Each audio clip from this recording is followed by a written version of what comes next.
Hello everyone. So this is the very first lecture of pharmacy practice.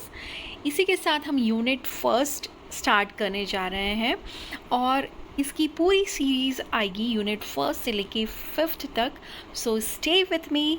Okay, so today we are going to discuss about the hospital, primary care, secondary care and tertiary care.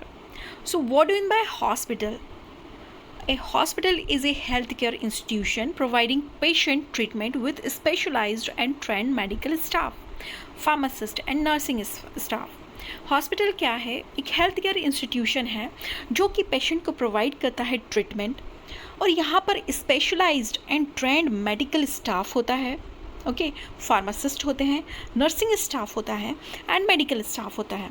Medical staff, pharmacist and nursing staff and medical equipment to take care of patients. Okay, so ये जो institution है कहलाता है hospital, जहाँ पे आपको trained specialised medical staff मिलेगा, pharmacist मिलेगा एंड नर्सिंग स्टाफ मिलेगा with medical equipment. Now come to the hospital pharmacy. What mean by hospital pharmacy? Okay, so the practice of pharmacy within the hospital under the supervision of professional pharmacist is known as hospital pharmacy. वो pharmacy practice जो कि हो रही है कहाँ पर? Hospital के अंदर आप प्रैक्टिस कर रहे हैं, और इसे प्रैक्टिस करने के लिए आपको प्रोफेशनल फार्मासिस्ट की ज़रूरत है, उसे हम कहते हैं hospital pharmacy. Okay, now come to the according to the level of care, hospital pharmacy according to the level of care is divided into primary, secondary and tertiary. So let's discuss one by one. Primary care hospital क्या होते हैं? So primary care is a day-to-day health care given by the healthcare provider. And जो day to day care health cares होती हैं, जैसे आपको कोई चोट आ गई है तो आप जल्दी से हॉस्पिटल फार्मेसी में जाएंगे, प्राइमरी केयर हॉस्पिटल में जाएंगे और वहाँ से आपका ट्रीटमेंट लेंगे. Okay, and typically this provide act as a first contact, जो फर्स्ट कॉन्टैक्ट जहाँ पे आप जाके करते हैं अपनी प्रॉब्लम का, and the principal point of containing care for patient within the health care system. एक हेल्थ केयर सिस्टम प्रोवाइड करता है वो इंस्टीट्यूशन आपको, primary care hospital, and coordinate other specialist care that the patient may need. और अगर वहाँ पे वो आपकी रिक्वायरमेंट फुलफिल नहीं हो पा रही है या उसका ट्रीटमेंट नहीं हो पा रहा है, तो वो कोऑर्डिनेट करते हैं स्पेशलिस्ट के साथ टू पेशेंट की नीड के according, and provide mostly basic health care.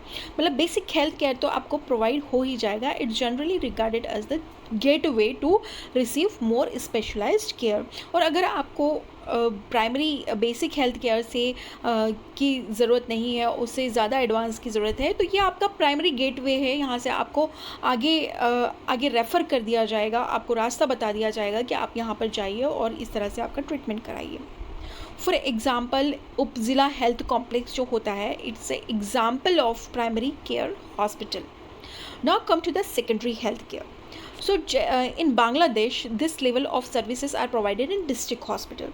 Secondary health care की जो facility है वो district hospital में provide की जाती है, for example in Bangladesh, and this is the first level of referral services.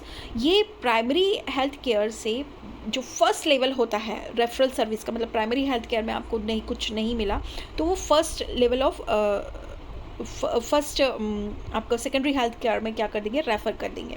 And more complicated service यहाँ पर आपको मिल सकती हैं beyond the scope and capacity of primary level. जो प्राइमरी लेवल पे फैसिलिटी आपको नहीं मिलती वो यहाँ पर आपको मिल जाती है. And this level is assigned to provide some specialist services.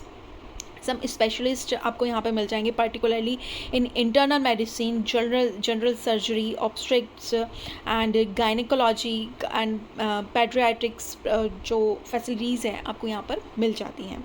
They are usually 50 to 200 bedded hospital. ये जो हॉस्पिटल्स होते हैं इनमें 50 to 200 बेड की सुविधाएँ होती हैं. Now come to the tertiary level of health care services. This level deal with the highly specialized service. बहुत ज़्यादा स्पेशलाइज सर्विस यहाँ पे होता है। जब आप सेकेंडरी हेल्थ केयर में भी आपको ट्रीटमेंट नहीं मिल पा रहा है या वहाँ पर आपको फैसिलिटी नहीं मिल पा रही, तो आप टेरिटरी लेवल पे आपको रेफ़र किया जाता है और यहाँ पे बहुत ही हाईली स्पेशलाइज्ड सर्विस आपको मिलती है, प्रोवाइड की जाती है at regional and central level hospital. जैसे हमारी दिल्ली का जो एम्स है वो सेंट्रल लेवल हॉस्पिटल है, and such as teaching hospital जहाँ पे मेडिकल कॉलेज भी होते हैं और मेडिकल हॉस्पिटल्स भी होते हैं, सुपर स्पेशलिस्ट हॉस्पिटल होते हैं। ओके, जैसे कैंसर हॉस्पिटल है, चेस्ट हॉस्पिटल है, इन्फेक्शन डिसीज़ हॉस्पिटल है, मेंटल डिसीज़ हॉस्पिटल्स हैं। Okay, so this all include at this level, tertiary level पे इस टाइप के हॉस्पिटल्स यहाँ पर आपको मिलते हैं। So this institution provide referral support to primary and secondary level health care. तो आपको प्राइमरी और सेकेंडरी लेवल पे आपकी सिम्टम्स देखकर आपको रेफ़र किया जाएगा कि आप कैंसर हॉस्पिटल जाइए, आपकी बीमारी के अकॉर्डिंग, या आपके हार्ट स्पेशलिटी सेंटर पे जाइए आप, या फिर जो भी चेस्ट हॉस्पिटल है वहाँ पर जाइए। ओके, सो यहाँ तक पहुँचने के लिए आपको जो रास्ता दिखाने वाला, गेटवे दिखाने वाला जो सिस्टम होता है वो primary health care and secondary health care hospitals होते हैं। And this also include divisional and national level hospital. और टर्चरी लेवल पे जो हॉस्पिटल्स होते हैं वो डिविजनल लेवल पे भी होते हैं और नेशनल लेवल पे भी होते हैं। Now come to the hospital pharmacist. Hospital pharmacist कौन होता है और क्या काम होते हैं इसके? सो हॉस्पिटल फार्मासिस्ट जो होता है वो क्वालिफाइड पर्सन होता है, हैविंग क्वालिफिकेशन फॉर डिग्री और डिप्लोमा इन फार्मेसी। इसके पास जो क्वालिफिकेशन होती है वो या तो डिग्री होता है जैसे बी फार्मा है, और या फिर डिप्लोमा इन फार्मेसी होता है।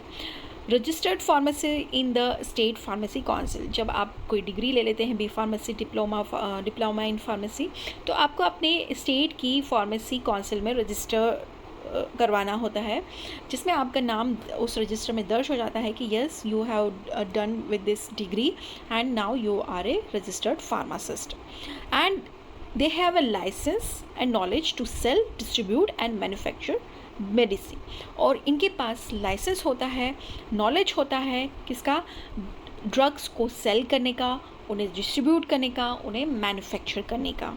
Okay, so it is a short introduction about the hospital pharmacist, tertiary level health care, secondary level health care, primary level health care and the hospital pharmacy. In next video we will discuss a new topic. Till then, thank you very much.